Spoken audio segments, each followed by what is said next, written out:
बिस्मिल्लाहिर्रहमानिर्रहीम। अस्सलाम वालेकुम नाज़रीन, आप यूट्यूब चैनल देख रहे हैं। मैं इमरान खान हूँ। पाकिस्तान तहरीक इंसाफ के एहतजाज के बाद एक दिन गुजर गया और इमरान खान साहब का जेल में केस लगा हुआ था। जेल में जो केस था वहाँ पे क्या सूरत हाल पैदा हुई, इमरान खान साहब ने क्या कहा, ये चीज़ें मैं आपके सामने रखता हूँ। लेकिन पहले ज़रा इसको आप देख लें कि अडियाला जेल में जो तोशाखाना 2 केस है उसकी समाअत हुई और इमरान खान साहब के ऊपर फौरी तौर पर कोशिश की जा रही है कि इस एक और केस में उन्हें सज़ा दी जा सके। इमरान खान के वकला और अहले खाना को समाअत तक रसाई देने की दरख्वास्त की गई कि जनाब वकील थे आन दो। बल्कि इमरान खान साहब के वकील ने यह कहा कि जज साहब सलमान अकरम राजा साहब इमरान खान साहब के फोकल पर्सन है इन कानूनी मामलात में और मल्टीपल केसेस चल रहे हैं, उन्हें अंदर आने दिया जाए और दीगर वकला को आने दिया जाए। तो एक तो इमरान खान साहब के वकला और अहले खाना को समाअत तक रसाई देने की दरख्वास्त दी गई, जिस पर जज शाहरुख अर्जुमन ने जेल के बाहर मौजूद उस्मा खान को कमरा अदालत में बुलाया। इमरान खान के वकला सफाई सलमान सफदर और कौसीन मुफ्ती अदालत में पेश हुए। वकील कौसीन मुफ्ती ने नैब के गवाह पर जरा करने के लिए अदालत से मजीद वक्त मांगा, जिसकी स्पेशल प्रोसिक्यूटर उमर मजीद ने मुखालफत की और कहा कि जानबूझकर ट्रायल को तूल देने की कोशिश की जा रही है। इमरान खान की बहन कमरा अदालत में आ चुकी हैं, अब भी गवाह पर जरा नहीं की जा रही। जिन 2 गवाहों को बयान रिकॉर्ड करने के लिए तलब किया गया था वो भी मौजूद है। वकला सफाई वक्त पर कमरा अदालत में भी नहीं आते, इन्हें पाबंद किया जाए। दूसरी जानिब सलमान सफदर ने कहा कि अगर ऐसा ट्रायल करना है तो वो स्टेट कौंसल मुकर्रर करके फैसला दे दें, ना वकला आ सकते हैं ना अहले खाना और दाई मीडिया। जज शाहरुख अर्जुमन ने जवाबन हौसला दिया है। इमरान खान और बुशरा बीबी भी कमरा अदालत में मौजूद थे। अब ये जिस तरह ट्रायल हो रहा है सारी दुनिया को पता है और पीटीआई को ये लगता है कि उनके साथ इस ट्रायल में भी माजी की तरह ज्यादती होगी।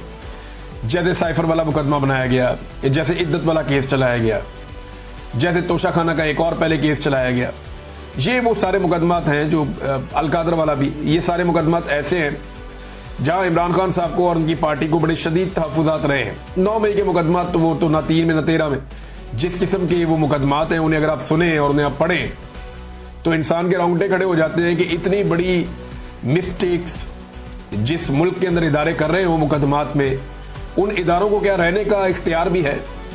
अजीबोगरीब किस्म की बोंगियां मारी हुई है वहां पे। और अभी तो इतना आगे निकल गई पुलिस, इतनी एडवांस हो गई पंजाब पुलिस के पंजाब में एडवांस में एफआईआर भी हो जाती।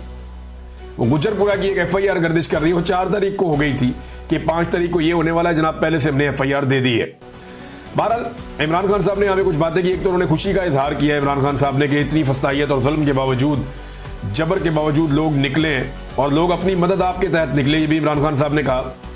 इतना जुल्म किसी मार्शल लॉ में भी नहीं हुआ जितना जुल्म अब हो रहा है, ये भी इमरान खान साहब ने कहा। दूसरा, इमरान खान साहब ने नई हिकमत अमली मुतारफ करवाई है जिसे पाकिस्तान तहरीक इंसाफ के लोग, स्पेशली वो न्याजी साहब जो अहमद न्याजी साहब, वो भी ये कह रहे थे कि इमरान खान का हुक्म आया है कि अब स्मार्ट एहतजाज करना है। ये स्मार्ट एहतजाज क्या होता है? इमरान खान साहब ने सन 2020 में जब कोरोना वायरस आया तो उस वक्त इमरान खान साहब ने कहा था कि स्मार्ट लॉकडाउन हम करेंगे, इससे नुकसान कम से कम होगा और हम अपना टारगेट भी अचीव करेंगे, अपने लोगों की जान भी बचाएंगे। यानी हम नुकसान से भी बचेंगे और हम कोरोना वायरस से भी बचेंगे। ये इमरान खान साहब ने जब स्मार्ट लॉकडाउन का कहा तो इसके ऊपर अपोजिशन ने बड़ा मजाक उड़ाया। एस्टेब्लिशमेंट ने सहाफियों को बुला बुला कर कहा कि हमारा वजीर आजम शायद अजीब अजीब हरकतें कर रहा है, आप जनाब इमरान खान को समझाएं। एस्टेब्लिशमेंट कहती थी सहाफियों को कि इमरान खान को जाकर कायल करो कि वो पूरे मुल्क के अंदर लॉकडाउन लगा दे।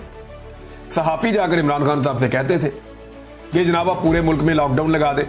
एस्टेब्लिशमेंट सियासतदानों से भी कहती थी, अपोजिशन से भी प्रेशर डालती थी, मीडिया को भी कहती थी ताकि इमरान खान साहब पूरा लॉकडाउन लगाएं और इमरान खान साहब का पूरा बंदोबस्त हो जाए पाकिस्तान की सियासत में। क्योंकि 2019 में नवाज शरीफ साहब मुकम्मल डील कर चुके थे जनरल बाजवा से, तो अब उन्हें जल्दी थी कि कोरोना के बहाने इमरान खान साहब को निकाल दें।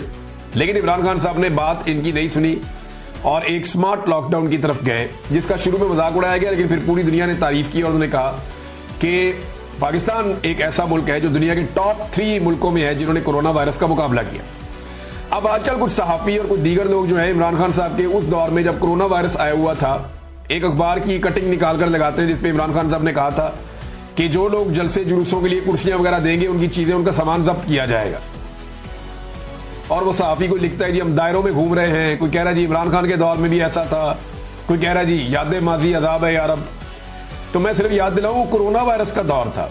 इमरान खान ने तो किसी भी जलसे की परमिशन देने से इनकार नहीं किया, बल्कि वो तो इन चीजों को बॉदर ही नहीं करते थे। कोई जलसा करना चाह रहा है, जुलूस करना चाह रहा है। जितने PMLN ने इमरान खान साहब के दौरे हुकूमत में जलसे किए, उनकी तो कोई माजी में मिसाल ही नहीं मिलती। जितने फजल रहमान साहब ने किए, पीपल्स पार्टी ने किए, इमरान खान साहब ने फ्री हैंड दिया हुआ था कि आपने जितने जलसे करने आप करें, लॉन्ग मार्चेस लेकर आने आप लेकर आए। ये जलसे भी करते थे, लॉन्ग मार्च भी लेकर आते थे। तो इमरान खान ने तो जमहूरी होने का सबूत दिया था। लेकिन इमरान खान के मुखालिफिन बहुत ही घटिया निकले और उन्होंने तमाम जमहूरी इकदार जो है उन्हें पामाल किया है, सिर्फ इमरान खान की मुखालफत में और उसके खौफ की वजह से, उसकी मकबूलियत की खौफ की वजह से। और उनको क्या मसला है? इन्हें लगता है जब तक इमरान खान है या उसकी मकबूलियत है, सियासत में इनकी दाल नहीं गलेगी। तो वो जनाब, वो जो कटिंग जो है वो इस वक्त पेस्ट करके तो प्रोपेगेंडा किया जाता है, वो कोरोना वायरस के टाइम की है। और आज अगर कोई मना करता है तो आप उसके साथ इसका मुवाजना नहीं कर सकते। किसी की जान बचाने के लिए आप ये कह रहे हैं कि लोगों को आप इकट्ठा ना करें। बहरहाल स्मार्ट लॉकडाउन के बाद इमरान खान साहब ने स्मार्ट एहतजाज की कॉल दी है। वो ये कहते हैं स्मार्ट एहतजाज करें, यानी आपने गिरफ्तार नहीं होना और आपका अपना नुकसान नहीं होना चाहिए, लेकिन आप हुकूमत के नाक में भी दम करके रखें। और यानी वो कहते हैं भगा भगा के मारे इन्हें।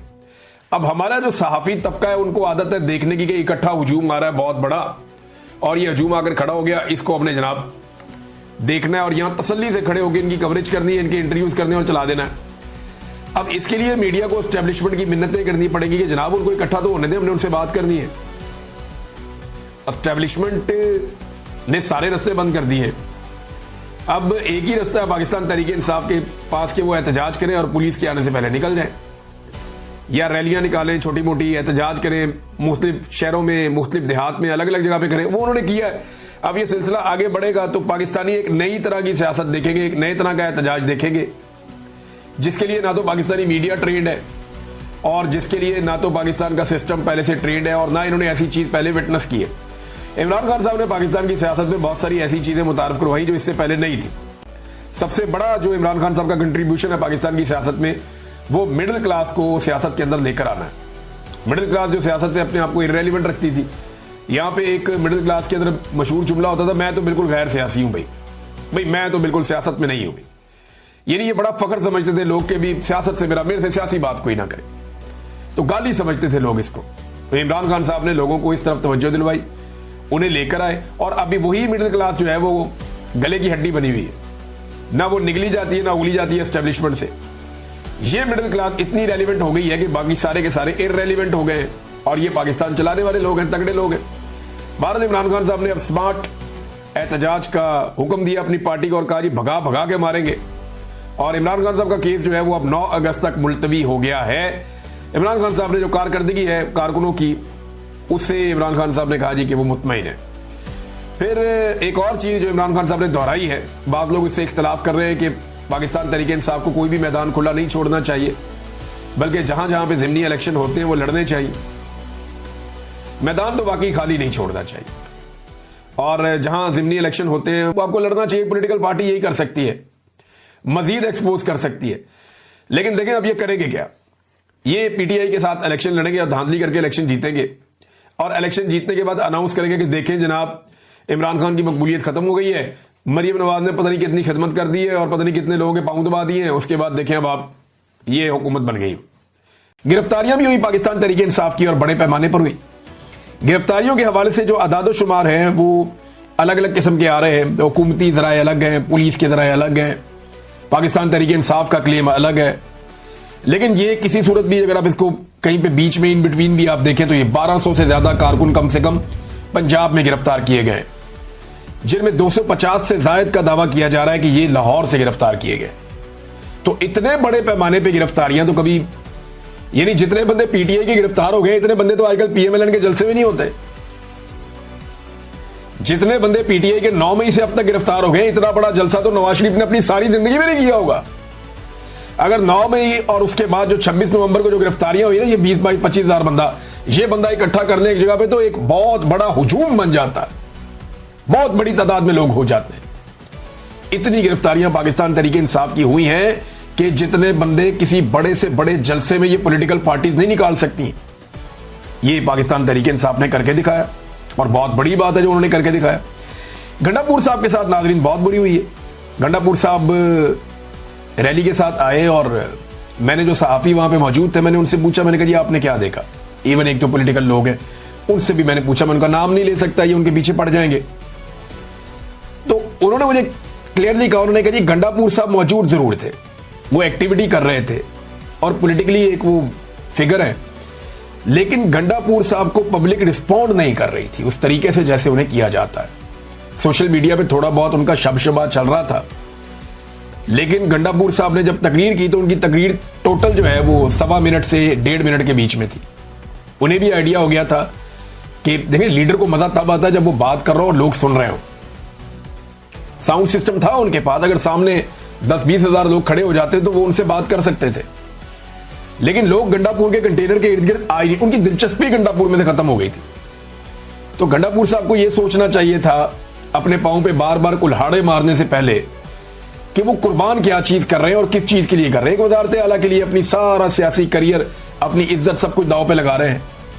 लोगों में एक बहुत बड़ी क्रेडिबिलिटी थी कि इस आदमी की ब्रेक उस जगह पे आके लगती है जहां इमरान खान साहब बुलाते हैं। ये हमेशा इमरान खान की आवाज पे लब्बैक कहता है, हमेशा पहुंचता है और जबरदस्त एहतजाज करता है और बड़ी अच्छी टीमें लेकर आता है। तो आज उन्हीं टीमों की गंडापुर साहब की तरफ लगता है तवज्जो ही नहीं थी। वो आए, उन्होंने तकरीर की 1.25 मिनट की, 1.5 मिनट की, वो भी कोई खास बात उन्होंने नहीं की, कोई ऐसी बात नहीं की जो काबिल जिक्र हो मैं आपको यहां पढ़ के सुनाऊं। लेकिन फिर गंडापुर साहब निकल गए तो कारकुन उनकी गाड़ियों के आगे आ गए। बाद में उन्होंने कहा जी किधर जा रहे हैं आप हर दफा में लेकर आते हैं और वापस हमें निकल जाते हैं, या वापस ना जाएं, आपको ऐलान करें, कुछ चक्कर चलाएं। कारकुन ज्यादा एक्सपेक्ट कर रहे थे जो पीछे से आ रहे थे, उन्होंने रास्ते रोक लिए, हो सकता है शरारत कर रहे हो। लेकिन फिर गंडापुर के जो गार्ड्स हैं उन्होंने कारकुनों को धक्के शक्के देकर रास्ते खोले और फिर गंडापुर साहब सीएम हाउस के लिए रवाना हो गए। तो गंडापुर साहब ने जो कहा था ना कि 3 माह में अपनी सियासत छोड़ने का जो उन्होंने फैसला किया था कि अगर मैं इमरान खान को ना निकाल सका 3 माह के अंदर तो 1 महीना तो गुजर गया, तो मैं सियासत छोड़ दूंगा, सियासत का अपनी फैसला कर लूंगा, फिर मुझे कोई हक नहीं है। तो अपने आप को जो डेडलाइन गंडापुर साहब ने दी हुई थी ना, तो लगता ऐसा ही है कि 3 माह में गंडापुर साहब को इस पे फैसला कर लेना चाहिए, क्योंकि अब आसार नजर आ रहे हैं कि अगर गंडापुर साहब ने खुद फैसला ना किया तो जिस तरह की उन्होंने सियासत की है, इस सियासत की मौजूदगी में लोग उनका फैसला कर देंगे। देखें ना, फजल रहमान के भाई ने गंडापुर साहब का चैलेंज कबूल किया हुआ है। चैलेंज गंडापुर साहब ने किया था कि मेरा भाई इस्तीफा देता है, फजल रहमान तुम आकर उसके मुकाबले में इलेक्शन लड़ो। तो फजल रहमान साहब के भाई ने कहा कि मेरा बड़ा भाई क्या लड़ेगा, मैं लड़ूंगा आके इलेक्शन, तो तुम कहो अपने भाई को इस्तीफा दे आके इलेक्शन लड़े।